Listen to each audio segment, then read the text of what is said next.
Hello and welcome to On the Corner, the official podcast, pitchlist.com. I'm your host, Eric Samulski, joined fresh off publishing an article. Just a busy workday for my man, Nick Pollack. What is happening? Yeah, it has been a whirlwind.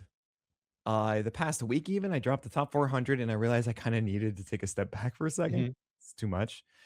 And so I hadn't been doing the spring training articles and podcasts. And here I was kind of expecting to get back into it, say Monday, Tuesday. And we decided to go forward with this Twitter account, Pitcherless Stats, and just like, you know what, we want to get this out there. Spring training has started. We have these really new player cards. And we didn't really expect what happened at all, Eric. I don't think anybody could have expected it. Eric, guys, if you don't know this, I mean, I don't know how, because apparently the entire world knows it now. Yeah. Is we put out this this Twitter account that we actually had before for PLV, but we just didn't really use it enough and whatever. And now we have Josh Sperry, our as a director of media. So like, we're like, all right, we can actually focus resources into this.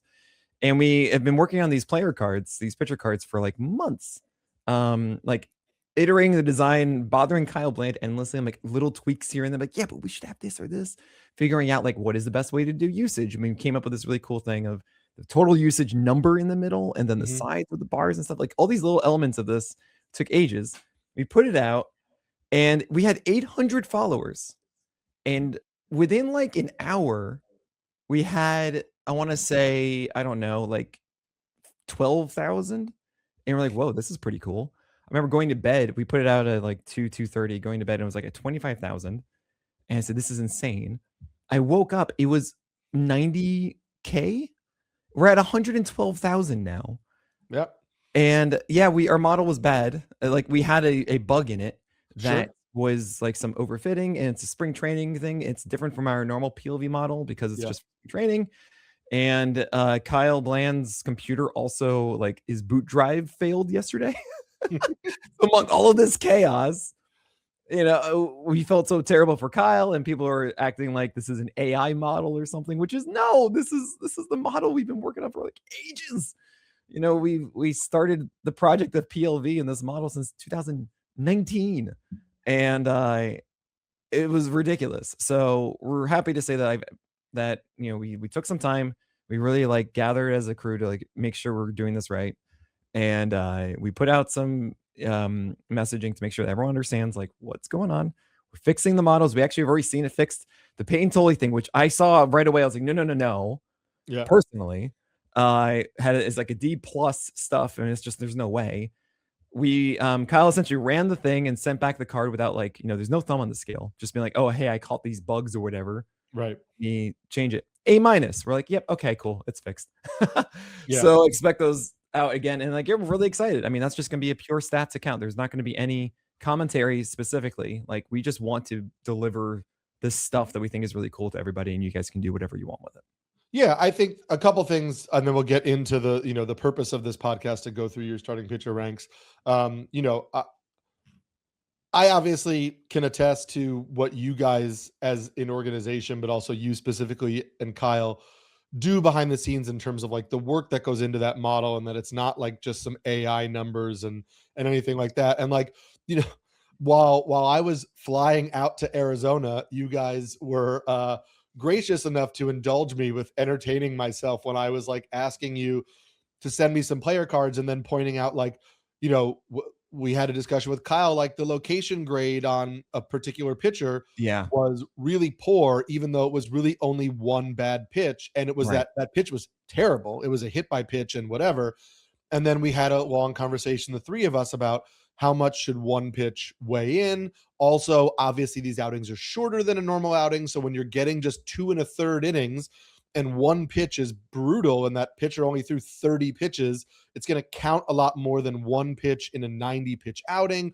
And so there is a lot of like thought process that goes into it, even though the model is, you know, spitting out the number. There's a lot of thought process that goes into that model. And then I'll just say, for people that are, I know there is model fatigue right now, and I get that. I understand it. I want to say two things for it. First of all, I was just out in Arizona talking to somebody who works in an MLB organization, and like, I just don't know that everybody is aware that literally every MLB team has their own stuff model. Except for one. Well, is it the Rockies? But every team has their own stuff model, and all of those stuff models are varied. The algorithms are varied based on, tweaks that those particular organizations want to make to highlight the things that matter most to them. So like, stuff models are not just like something that like baseball analytics nerds decide they're going to put together. Like, it's what MLB teams make their decisions on as well. And I get that people don't just want, I think there is a pushback on like, don't just give me numbers, right? Explain the larger context. And I would just say that like, I think there's a reason that your account is separate from the larger Pitcher List account, which is like, listen, PLV Stats is, I'm going to look at the graphic. And if anything on the graphic entices me, there's an entire website that I can go to find the context for why does this stuff grade out like this? Why do the locations grade out like this? And when the regular season starts and you are writing your articles every morning, breaking down a performance, I know I could say, okay, I went on Twitter at 11:30 p.m. and I saw the graphic, and I was like, whoa, I'm just pulling a name out of my butt, but like this Matthew Liberatore start, oh my God, that's crazy. But there's no context in the PLV Stats tweet. But I know that I can, one, go to the website and look up how he did, and I can use Kyle's tool and look up like the live breakdown of, what his pitches were like and all of that. Or I could read your article in the morning where you talk about the particular outing and it will give context to it.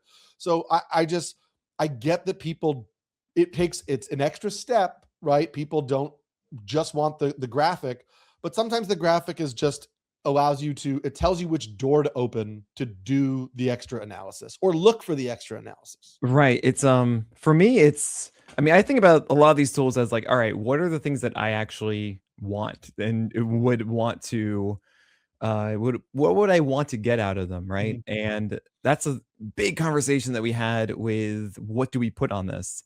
Because when it came to the columns at the bottom, there are a lot of data points that we have. We're able to, like, we have the full license to be able to use the live StatCast data, right? Like, we pay for that.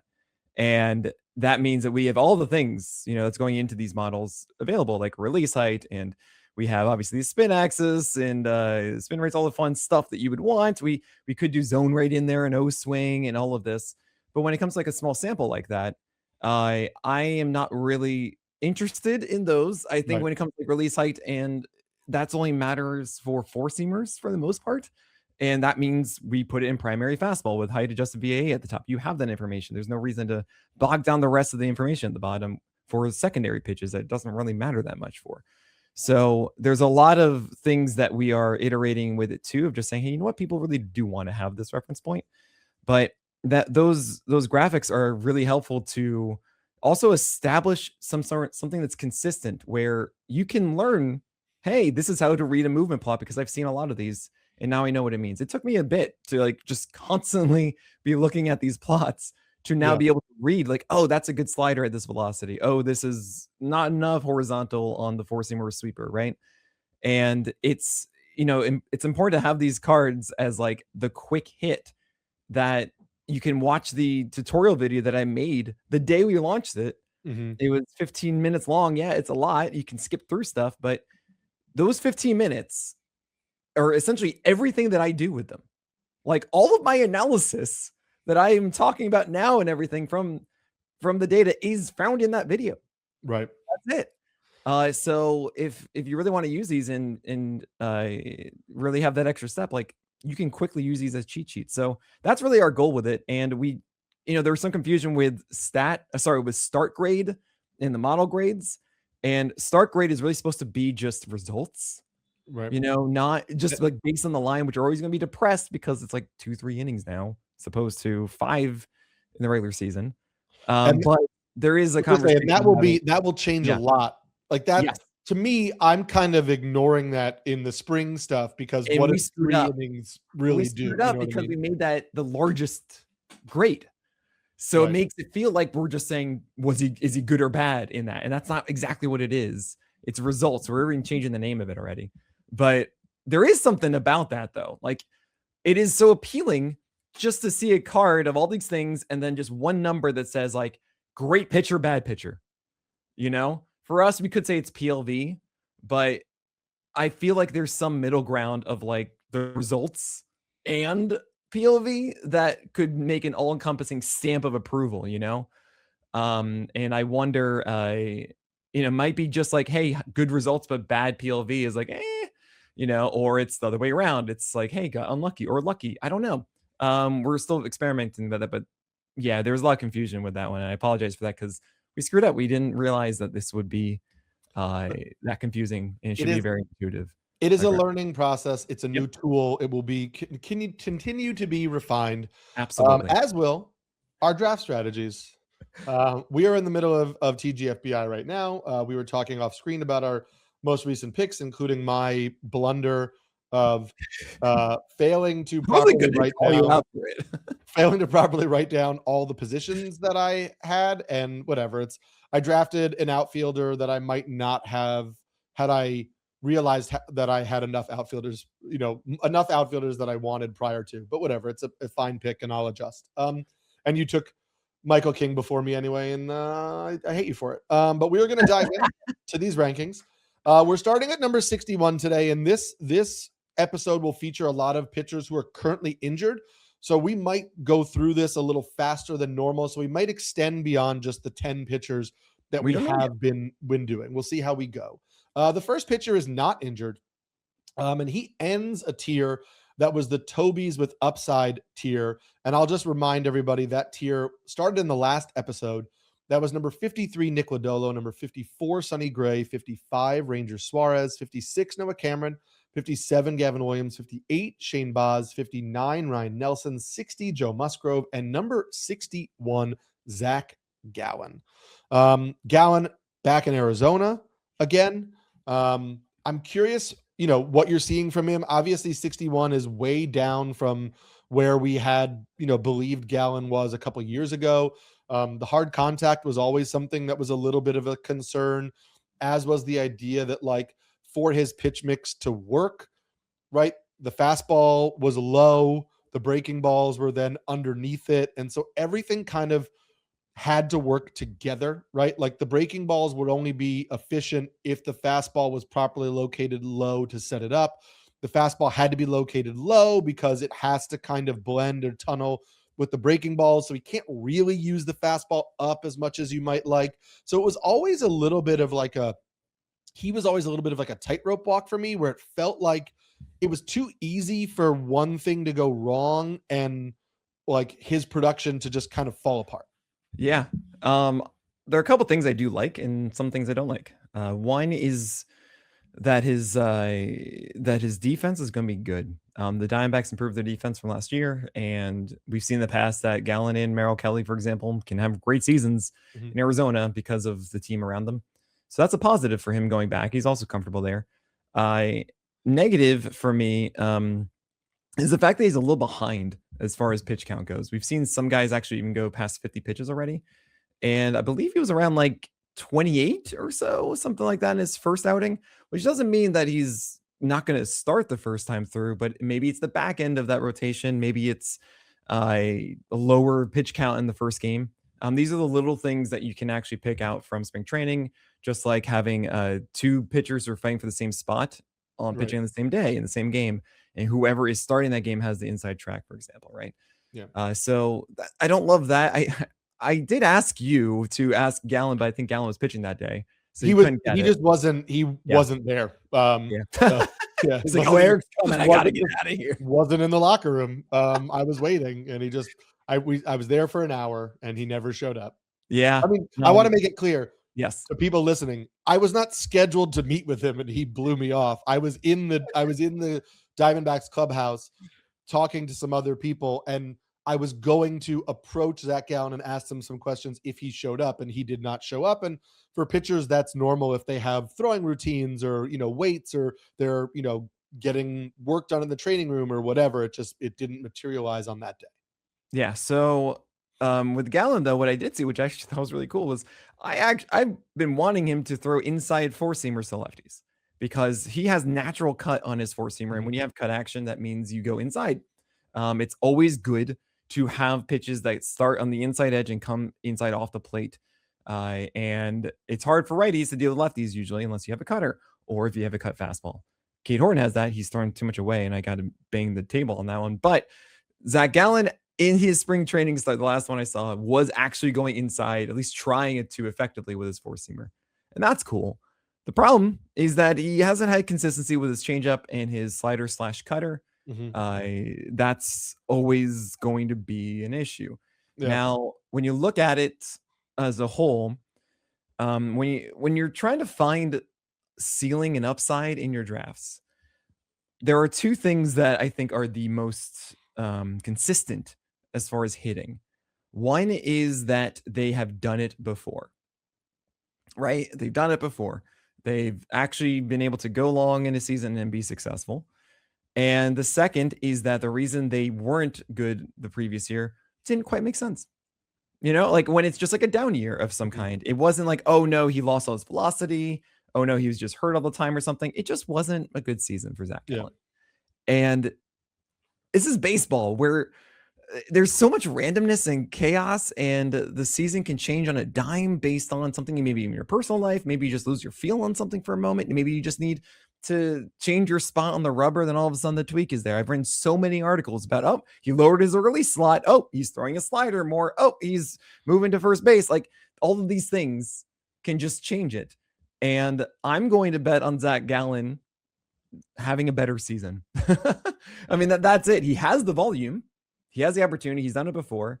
And the analogy I gave with Eno on the graph was with Brandon Pfaadt. He's like, it's not working, but eventually I think it'll just work. Kind of like an uncle stepping in and looking at the buzzing TV and slapping the side of it until it normalizes again, right? That's kind of how it feels here. It's kind of why I'm in on Zach Eflin too. I feel like Eflin's done this before. He's fine now. He was a little bit weird last year. Okay, he should be better. Aaron Nola kind of like this too. I think it's a better bet to make than the hipsters like Zebi Matthews, who hasn't really put it all together. There are reasons why it hasn't worked. We like this stuff sometimes, but there's a lot of evidence that he's easy to hit and not as deadly as we want him to be, and we haven't seen it all come together yet. So I'd rather go for a guy like Zac Gallen. Yep. I get that. I think this is a fine spot for him to be at, where it's not suggesting, hey, you're getting like, the really old, the old version of Zac Gallen, or like some ace version of Zac Gallen. You're getting probably a reduced version, but maybe not as bad as it was before. Yeah, he's velo's normal.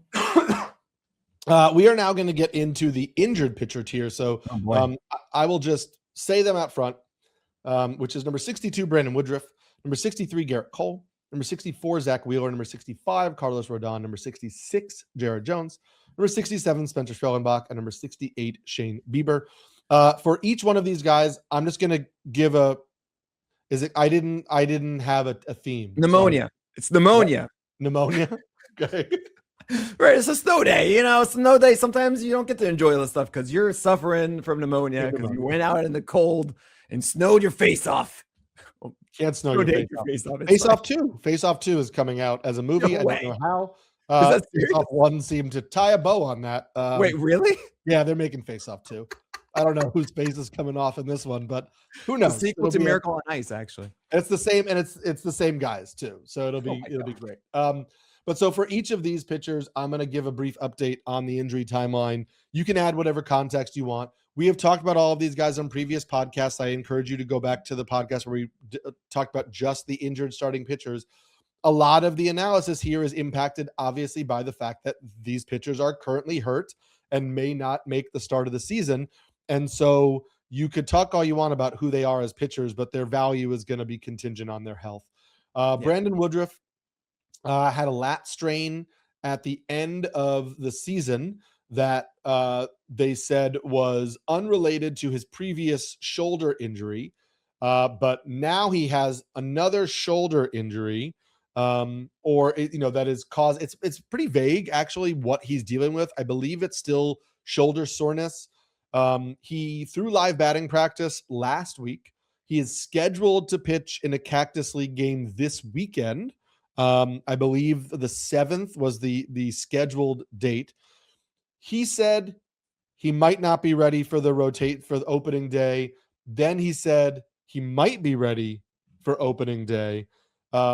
So he may start the season in the Brewers rotation. He may not. We probably won't know until we see him ramp up on the mound in his first start and see how he feels. So it's a pretty nebulous timeline that makes me a little uncomfortable. Yeah, it's I mean, with all of this, it's just this is the cliff tier, right? Of just, all right, after I have pitchers that I don't expect to drop for the year, might as well get a stash of a IL spot, because everyone else after this, I could see myself dropping before May 1st. Sure. Right. So cool. I'll just take a thing that I know is value when they do pitch. Yep. That's really what it is. It's up to you if you want to go for it or not. I don't blame you either way. Depends on your league too. If you have IL spots, I tried to order it in a way of like, hey, cool, a mix of how soon they're returning and also what that value is. The hardest one is obviously Zac Wheeler. Yeah. Because we want to think like he's fine. Like he's going to be the same guy, but that rarely happens. But then again, what kind of TOS is this? And it's a faster timeline than we expect. It's all just like, you know, yeah. So, Garrett Cole to me though, seems like the clearest normal one. I don't think the Yankees are going to have to rush him back because they have other options. Garrett Cole is pitching in spring, though the Yankees continue to maintain late May. In terms of his return to the rotation, because to your point, they don't need to rush him. We should point out, even though Cole velocity looks good at all intents and purposes, he looks good. He will be 35 years old. He missed all of last season. In 2023, even when he threw over 200 innings, his strikeout rate dropped to 27%. This is after kind of living around 33% in previous years. Then he had the nerve issue in 2024, and his strikeout rate dropped to 25% that season. And then he had the elbow issue after that. So we're dealing with a 35-year-old who's posted a declining strikeout rate, had a nerve issue, then had elbow surgery. So at this point in your draft, like in the 63rd, I get it. But I just caution everybody to immediately assume that he is going to look like Garrett Cole when he comes back in May. Well, I this is the interesting part to me, is I can see a world where Garrett Cole says, yeah, I wasn't pitching at my best because I was very conscientious of my elbow. Sure. And it was giving me trouble. And that's why the slider swing strike rate went way down. And I wasn't really trusting it like it did before. And now finally I've got it all prepared and I'm feeling great and I'm pitching like I want to again. We've seen that from like Jacob deGrom.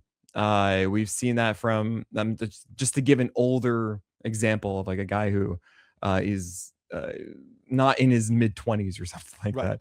So then, that's kind of how I'm seeing this. And you want to look at Strider. Well, there's two aspects of it with Strider. I think Chris Towers actually made a really good point about internal brace reducing fastball vert, as in like we've seen something about that. I could be wrong and I need to look more into that, but just I would say inquire about that, everyone listening. I don't know if it's true or not, but that's a very interesting thought of how we equate like Spencer Strider's return to everyone else's elbow injuries.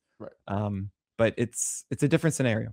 Though you're talking, so then you're talking about 2023 Garrett Cole, who's still a 27% strikeout rate guy, not a mid 30s or 33% guy. He was a stud.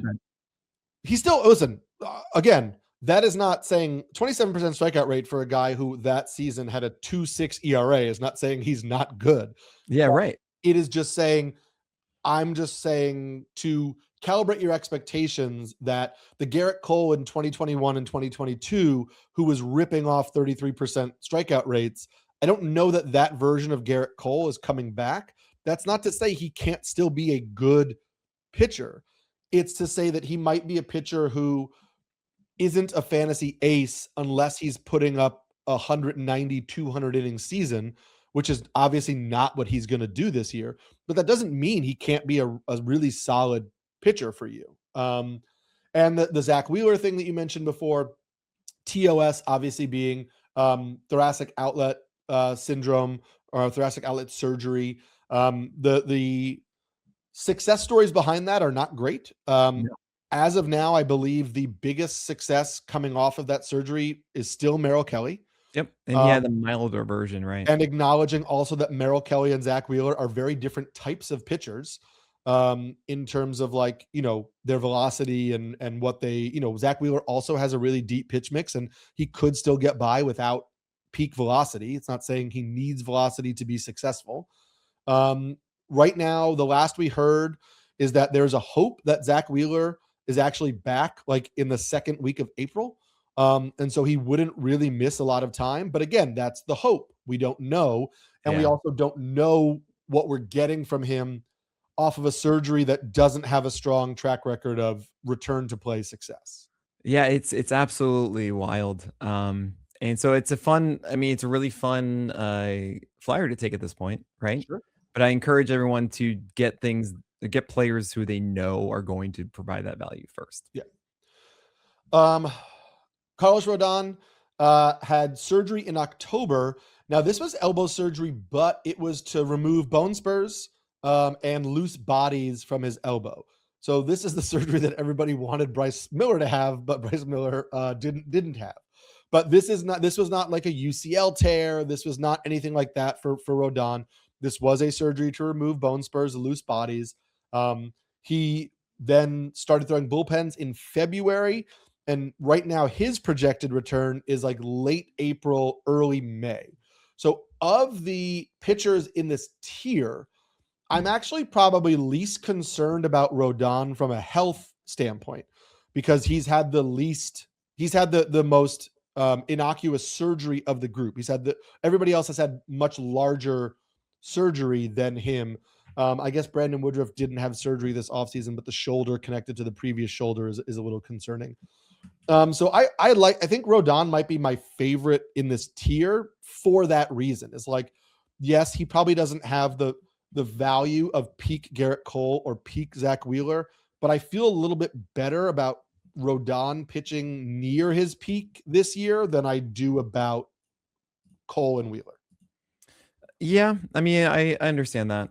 Then there's also Jared Jones, right? Like, he's someone that is coming off of Tommy John, and I believe actually is it Tommy John or the internal brace? It was the internal brace. Yeah. It was the internal brace, so maybe the four seamer isn't as good coming back, right?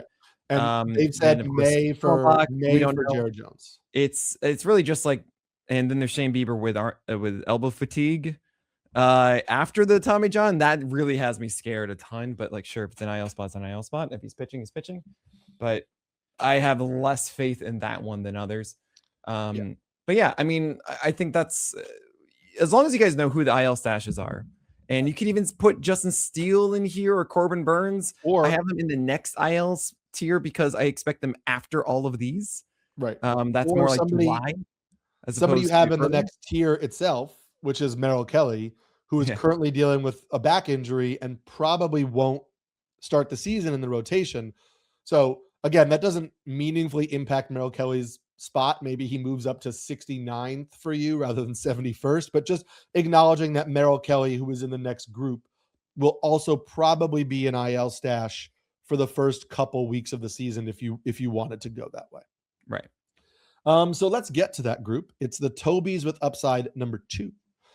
It's number 69, Matthew Boyd, number 70, Luis Castillo, number 71, Merrill Kelly, and number 72, Zach Eflin.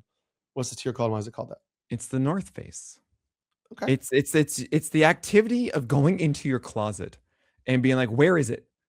Where is the North Face? That was something right now. 10 years ago.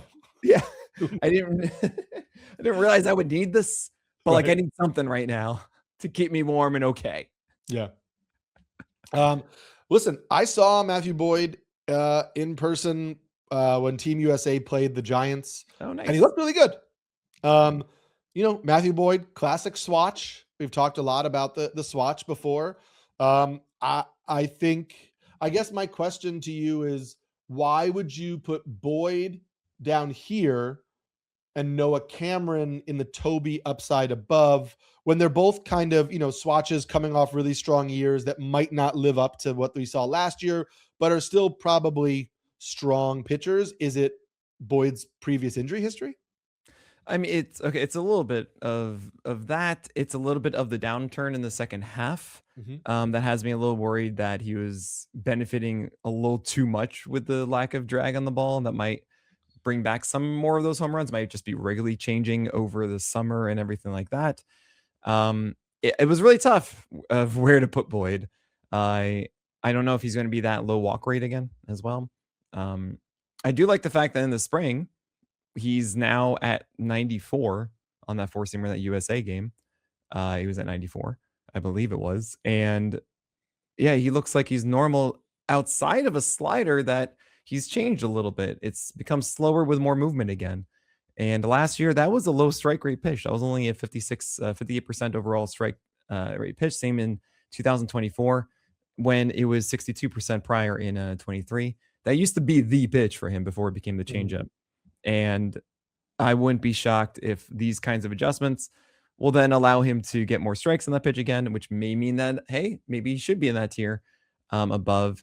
I can see Boyd being more frustrating to roster, while like I trust the command of what Noah Cameron does, honestly, after what we saw. And it's a wider pitch mix than just really four-seamer changeup slider. I believe that. I want to ask you about Luis Castillo, but I'm going to do that after this break. Luis Castillo, somebody who Justin Mason, when we were at First Pitch Arizona, we had our rankings up, and I'm gonna butcher the exact number, but Justin Mason was basically like, you guys have Luis Castillo in your 60s or 70s. He has never finished outside of the top 50 starting pitchers. Yeah. Yep. And so if we're keeping that in mind, I'm curious. Yeah, maybe it was outside of the top 40 because he was 38th last year on Fangraphs Player Rater. Now, a lot of that is he threw 180 innings, and so that volume counts.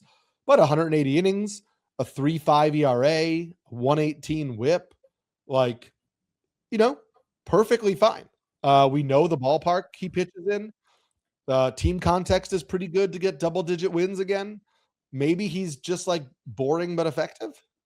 Yeah, so I'm thinking it was top 50. I mean, 2021 was the worst year for Castillo. It was 136 WHIP with the 3.98 ERA. But the number one aspect of Luis Castillo, you know what it is, Eric Samulski. What is his best quality, Luis Castillo? Besides innings? No, Health? not besides innings. It is innings. Yeah, innings. Yeah, okay. Yeah, innings. Is that he starts a ton. And when he comes to player rater, I guarantee you, that's to me, in many ways, that's like an innings and then quality stat, right? So you're going to be there because there are going to be all these other guys who are throwing 120 innings of higher quality, but Castillo hasn't been hurt. And if you are in a best ball league, Castillo goes way higher because you know that you're going to get more of those innings. And a 15-teamer, I would imagine this is more valuable. The shallower you get, Luis Castillo's value drops because you don't want the necessary ceiling that you need to win your league gets higher and higher and higher. Right. And Castillo going a 3.5 ERA and a 118 WHIP, by the way, was the will of a man who knew how bad his season was and saved it. I mean, it was really rough for Luis Castillo through the first 4 months of the season. And he had to go on this stretch that, I mean, his last 4 games of the year were 3 earned runs across 23 innings pitched or something along those lines, I want to say. 25. And it was the best four-seamer command I've ever seen from him to do this. His slider and changeup are not good. They're just all of a sudden like not Remember good. When his slider used to be his best pitch? Yes. Yeah. No, it wasn't his slider. It was his changeup. Right, but but then there were a couple years when he moved to like the Mariners. When he moved first. Yeah, because he was a sinker changeup guy with the Reds. 22 comes to the Mariners. Into the slider. Yeah. So we've also seen that four-seamer have lower velocity, it's worse, except he found its command suddenly, saved his year. And I just look at this and go, right, this is a guy who is masking the fact that over the first 5 months of season, I even gave him 4 before. No, it was 5. They have a 3.75 ERA and a 128 WHIP before those last 4 games. And sure, we can't play the game necessarily of if you throw this out, then it's that. I think it's a little different when it's 5 months of it, and then I can point to why those 4 starts were really good. He also had a 21% K rate in that time too. It's not like this is the old Luis Castillo. And I look at this and go, yeah, this is all of the signs we always want to be able to see before the bad season happens. And if you're saying, well, no, I just want to get that again, I don't think anyone can look at Luis Castillo and say, hey, it's going to be better than this. Right? I think it's only this or lower. And no, that's not the kind of play I want to make in a 12 team. I feel like there are tons of guys that can be around a 120 whip and a 3.7 ERA with a 21% strikeout rate. Like that's a Toby. Yeah. And I would rather not be susceptible to the potential drop off. I get that. I fully get that. I would rather, wait. Well, I'm going to skip over Merrill Kelly, but I'm saying I'd rather wait in drafts and get Zac Eflin, who's going way later and is only 2 spots later. But let's briefly talk about Merrill Kelly. Right now, it's a back injury. He seems likely to start the year on the IL, and we don't actually have a timeline for his return as of now, Thursday afternoon.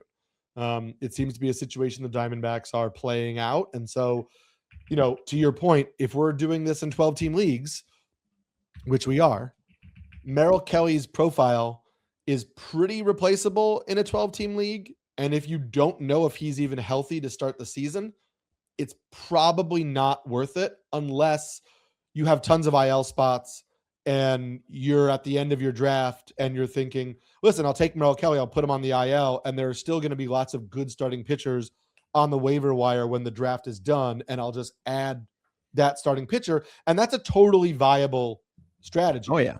And so that would be the only way in a 12-team league I'm currently drafting Merrill Kelly.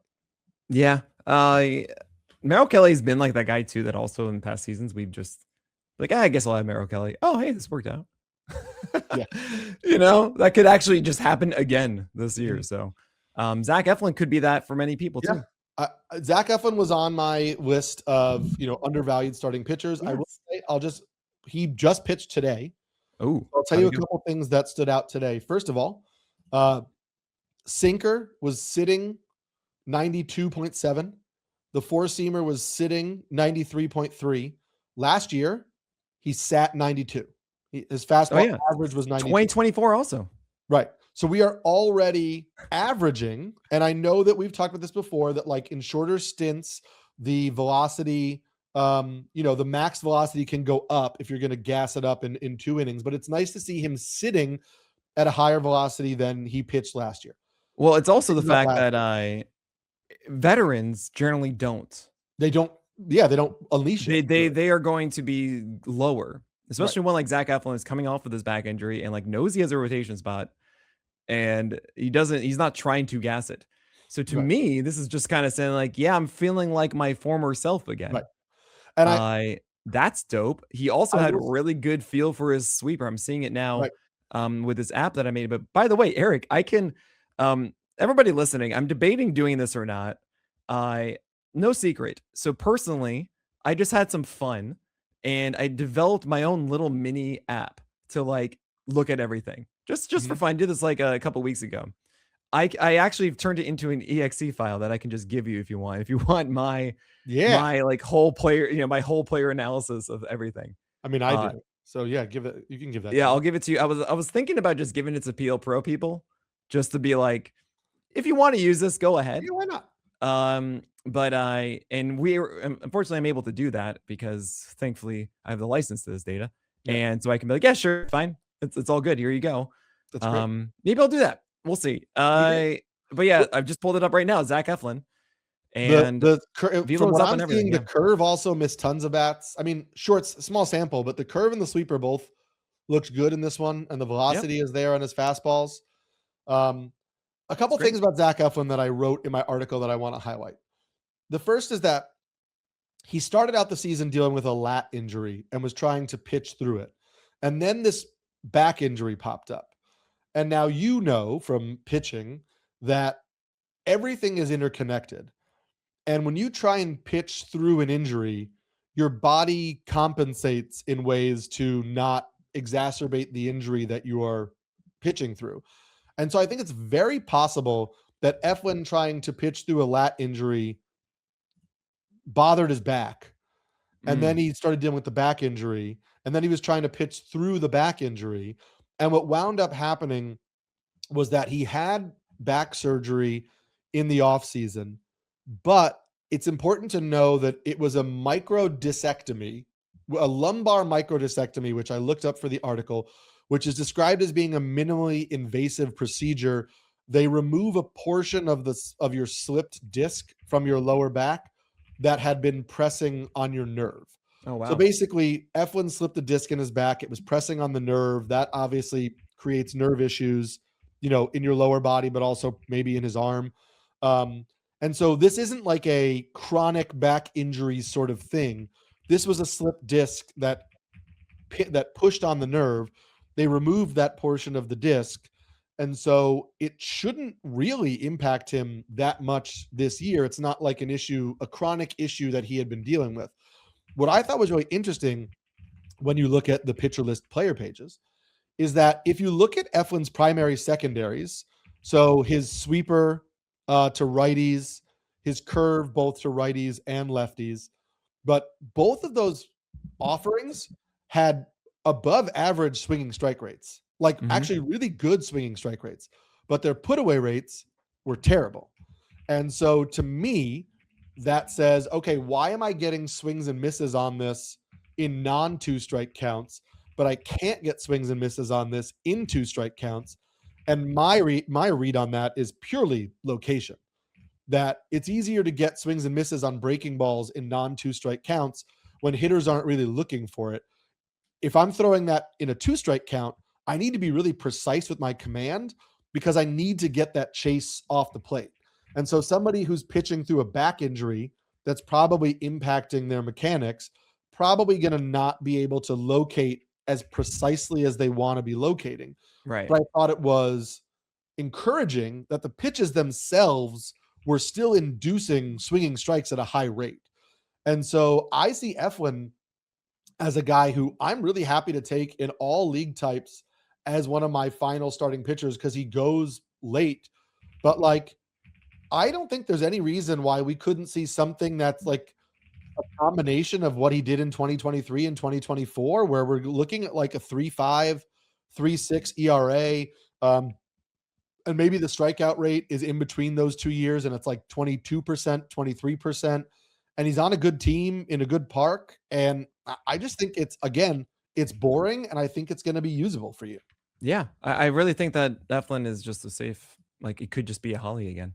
Yep. It's just that simple of kind of what we were talking about before with Gallen, just do it again. That's why I mentioned Zac Eflin then. I mean, great stuff there on Eflin. And we have something a little bit more exciting in the next tier, but we're going to talk about that after this break. We do have something a little more exciting. I'm going to read you the whole tier here, but I don't think we're going to get through the whole tier today. No. We're going to try and get through at least the first 3. Maybe, but we'll see. Maybe a little more. We'll see. Guys after that. But it's the hipster tier. It starts with number 73, Andrew Painter. Number 74, Spencer Strider. Number 75, Logan Henderson. Number 76, Robbie Snelling.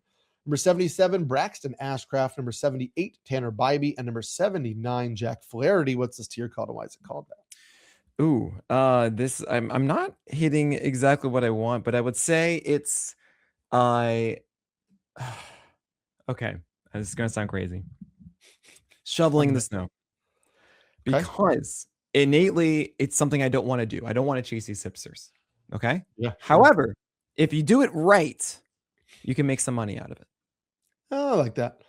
Unless you're shoveling your own snow, digging out your own car, and then you're making money because you at penny saved is a penny earned, Eric. Or you know what you can do? You can throw on a podcast and go outside and dig, and you get some podcast time in. And so that's just good. Like you guys right now listening to this. I know there's one person who's doing that right now. We're here for you. So Andrew Painter was somebody else that I had as like a value. Listen, he didn't perform really well in AAA last year, but he was coming off Tommy John surgery. He threw basically 107 innings, so that's nice to see from a volume perspective coming off Tommy John surgery. And I think a lot of what you saw, or people who are prospect writers wrote about, is that it was just command, really, that even JT Realmuto, I think I sent you this quote that Realmuto caught Andrew Painter in spring and like compared him to Zach Wheeler with kind of like how effortless the ball comes out of his hand, but how he's able to locate as well. And Realmuto said he was watching a lot of video of Painter from last year, and that he just left a lot of balls in the middle of the plate or missed entirely. And so he got hit hard or fell behind in the counts, but the precision of the command was not there. I do get a lot of the graphics that have come out on Painter's start this spring have led people to say, well, he can't be good because his fastball isn't good. And I just want to say that, like, yeah, the fastball isn't great. It's 97. It has 17 inches of vertical break for the most part, but it has below average extension. And last year, at least, the command of it wasn't great. I think some of that is Tommy John related, but I think that Painter could still be successful even if that four seam is just fine, because I do think the whole arsenal is pretty good. And I don't know that the four seamer will ever be elite, but I think that's okay with what's built up around it. Yeah, I don't know. I mean, the Phillies have to trust him. I mean, it's Angel. No, it's oh gosh, Alan Rangel, who is an option for the Phillies, but I don't get a sense that he's doing well enough to really earn it. Yeah. Taijuan Walker is still the starter there, and he's not even throwing his cutter. That's his best pitch. What is it with him and Kumar Rocker just not throwing their best pitch cutters? I don't know. It's weird. So they're putting a lot of faith into Andrew Painter to make this work. One of Painter or Walker's getting booted when Wheeler's back, but I think it could very well be Walker who gets booted. Oh yeah, it very much could. I mean, we saw with Spencer Turnbull that, like, Taijuan Walker sticks around, but it's very, very true. When is that going to be again? Also, an argument I hear a lot this time of year, which I actually feel like I've heard less this season, which is great, is I like this guy, but he gets booted out when this person does. Not in Wheeler, which is very soon, but it's more of like in May, or like what happens to Luis Gil or something like that, right? When Rodon returns or something like that. Guys, rotations change all the time in season and stuff. They're lucky if no one has been displaced by anything by the time June arrives or so. Do not consider that in your draft strategy. Really, really do not. So with Painter, it's a case where I'm happy that the Phillies are going to trust him out of the gate. I'm still not incredibly impressed because, yes, the four-seamer is not really this exceptional four-seamer. It is hard, and something that I try not to do as much as possible is to throw away a four-seamer with bad shape and not the best extension just because of those things. And hey, look, 95, 96 is going to make the other things better, though. Yes. So if the other things are great, then I'm okay with it being somewhat hittable. That's all right. Just command it. Right. And that's really what it comes down to from Painter, because he does have really good stuff with his secondary pitches.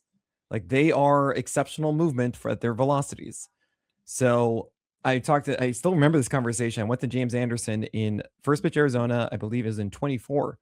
And it was 3 games in the AFL for Andrew Painter. And I looked at this and I was like, this isn't a good fastball. Like, what am I missing here?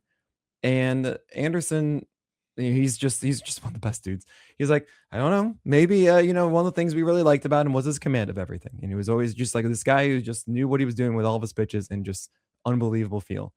And I'll take some moment to come back, that kind of thing. And yeah, that might be it.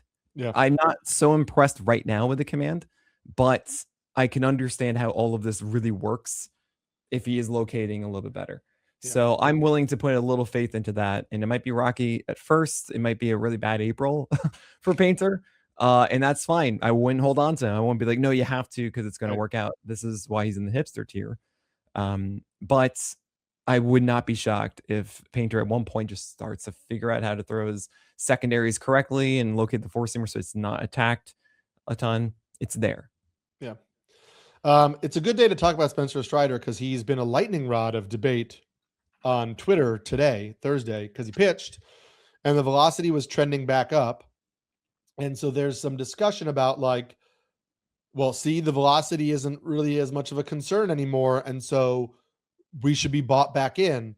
And I think that you and I'll let you go off more, but I think you and the concern wasn't just velocity.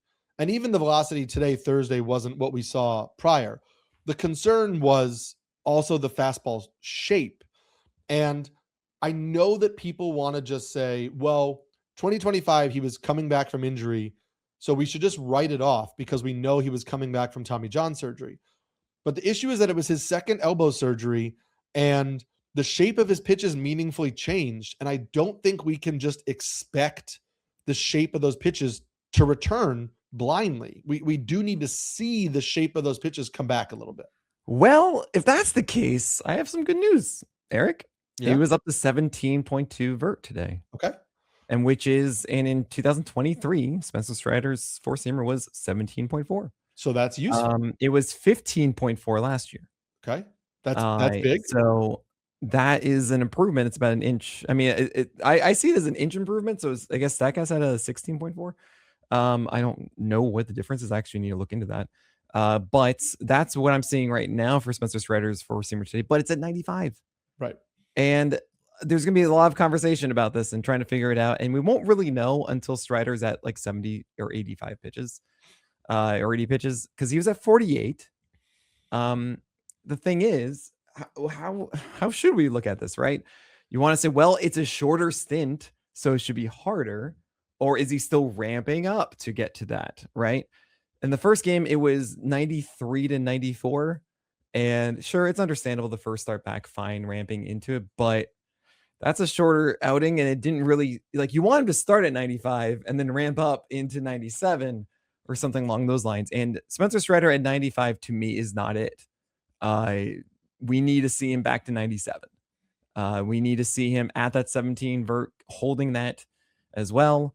And then that also means the slider needs to be a little bit harder. Guys, it's not just the four seamer. The slider was 85, 86 back in 23, dropped at 84 last year. This is 83 and change today. There's work to be done with Spencer Strider still. It's just not super exciting in my view at the moment. And I'm out. Yeah, the vertical movement though is exciting for me to see, and so I will take that into the next start and keep an eye on it. Absolutely. Your next pitcher is Logan Henderson, and now a couple things about Logan Henderson. For one, we have the Woodruff situation, and then we have the idea that Quinn Priester now is seemingly behind with a wrist injury. And so it seems like Logan Henderson could get a shot at the big league rotation. We should also factor in guys like Kyle Harrison, Robert Gasser. The Brewers don't have a lefty starter, so getting a lefty starter in there could work. And then you have that Logan Henderson's year last year ended with a forearm strain. Now he has pitched twice in spring training. No reported issues. He has just a 7% strikeout rate so far in spring, but again, it's 4 innings. So I don't know what to expect.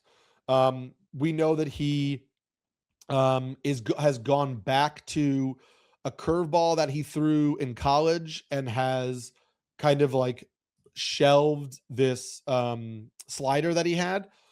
But that could be interesting because the big thing with Henderson was that he was so changeup dominant, and that a righty who kind of lives and dies by their changeup is a lot harder to sustain value than a lefty who does that. So if that curveball can even become just a solid breaking ball offering for him, that could be a real impactful change. I just don't know if he has a rotation spot, and I would love to know a little bit more about his health because I don't love that he ended last year hurt.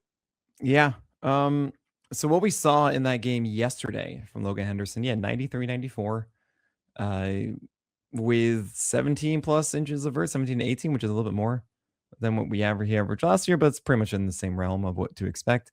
And the changeup is filthy, and it's pretty much still just four-seamer changeup. That's against lefties and righties. Like, that's just what he does. I don't want to lean into it. I find myself a little bit hesitant because he doesn't have that secondary breaker, right? He has a cutter. He has it looked like he had a slider and a curve, and they were identified as the same pitch.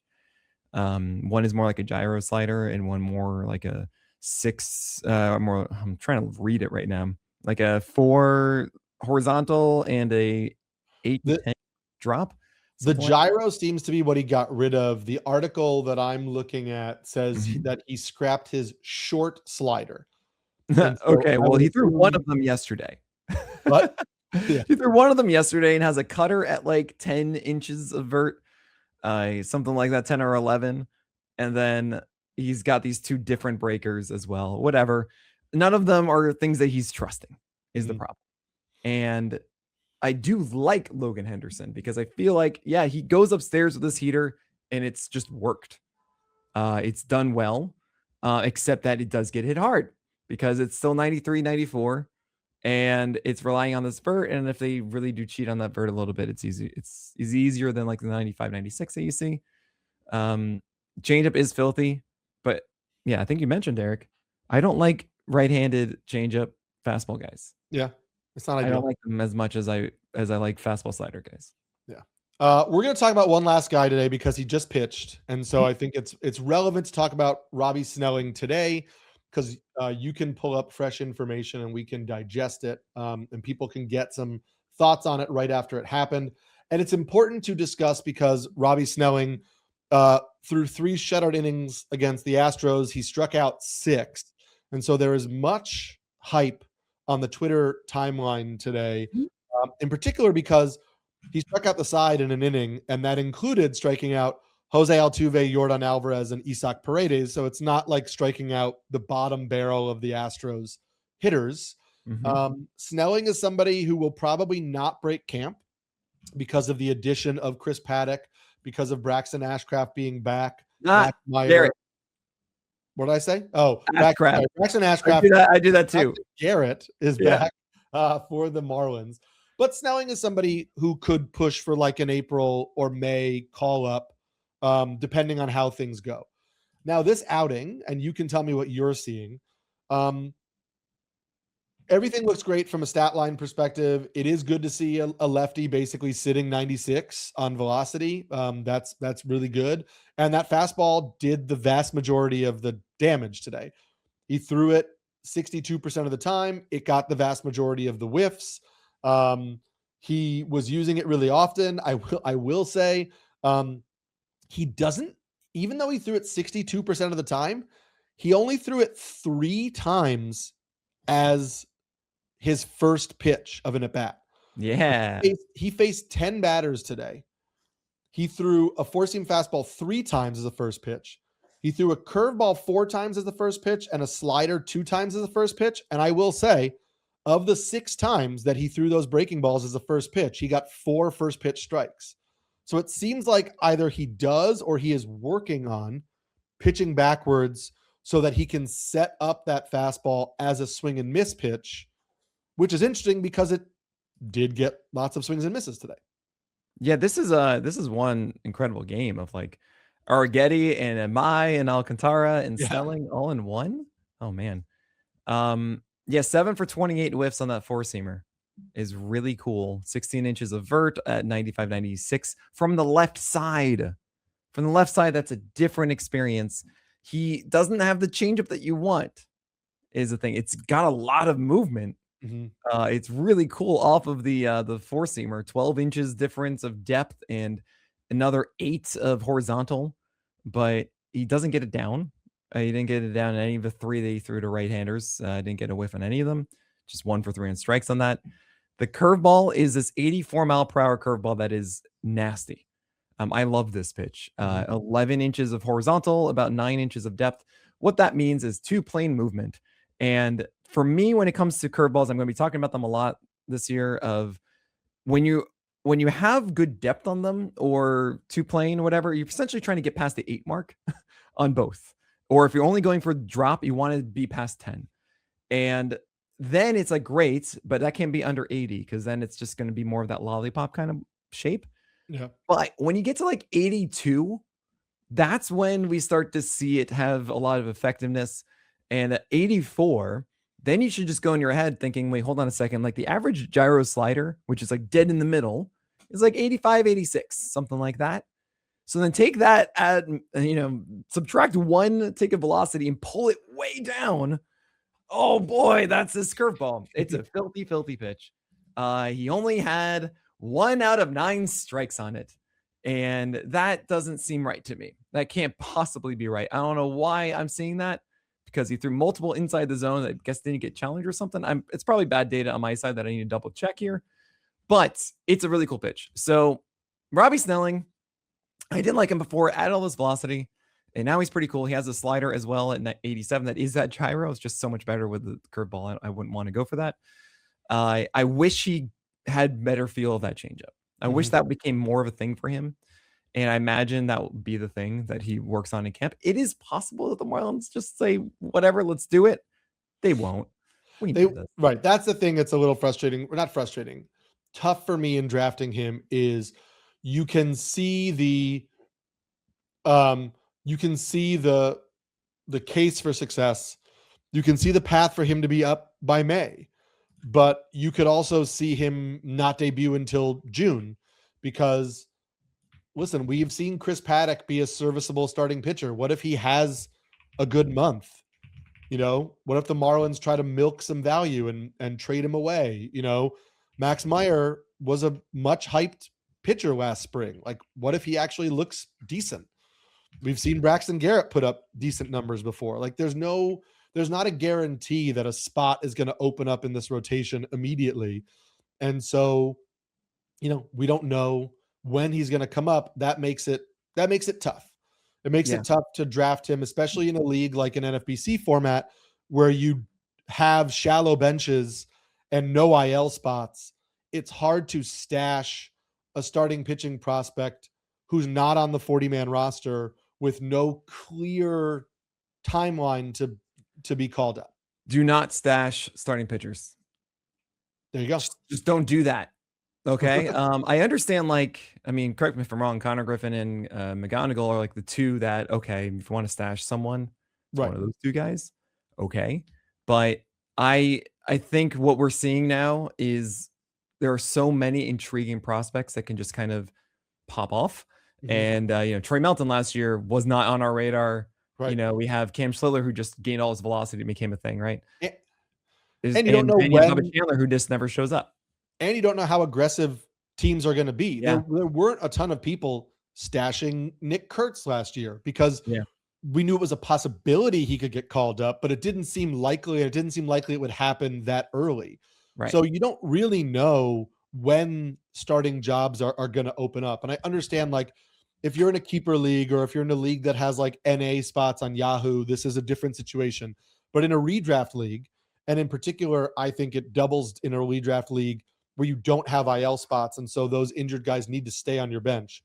Stashing outside of, as you mentioned, like Connor Griffin and McGonigal, if they for some reason don't make the opening day roster, it's hard to see the case outside of that. Yeah, there are some interesting ones that I can't get out of my head, like the Mariners, where Cooper Criswell might be the number 5 instead of Emerson Hancock, which is funny, but like he threw 33 innings of 40 pitches yesterday and was good. And Hancock is very weird and not that good. Logan Evans is hurt. But then you realize, hold on, who is it really after that? Like Dane Dunning and Ryan Sloan looked really good. Really good, yeah. And the Mariners have done this before of hyper promotion. Like Bryce Miller and Brian Moo came up faster than we expected as examples. It's very possible they're just like, yeah, Ryan Sloan's good enough. We're just going to do this now. So there are always those kind of situations where we aren't really expecting it because it's too soon. It could just happen. So don't stash, guys. Okay. don't stash, guys. And do come back to listen to more of us.